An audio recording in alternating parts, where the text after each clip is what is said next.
మాత, Jesus మన పాపం కోసం మరణించారు కదా, మరి అంత యవన ప్రాయంలో మరణించడానికి కారణం ఏమిటి?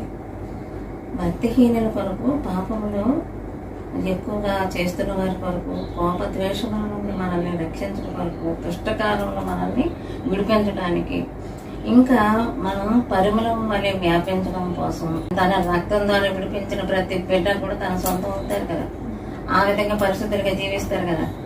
ఆ విధంగా నా మరణం ద్వారా విడిపింపబడిన ఈ బిడ్డలందరినీ కూడా యవ్వన కాలంలో నేను నా మరణాన్ని నీకు అప్పచెప్పి, మరణాన్ని నేను ఈ లోకానికి ఇచ్చి, మరణం ద్వారా నేను నా ఈ ప్రపంచాన్ని నేను గెలిపించాలనుకున్నానని తండ్రితో నిబంధన చేసుకున్నారు. ఎవరైతే యవ్వనస్తులు బాగా ప్రార్థిస్తారో వారి ప్రార్థనలు ఎక్కువగా తీసుకొని ఇంకా బలహీనలైన వారిని ఇంకా పాపంలో పడిపోకుండా ఉండేలాగా దేవుని సొంతం చేసుకుంటారంట.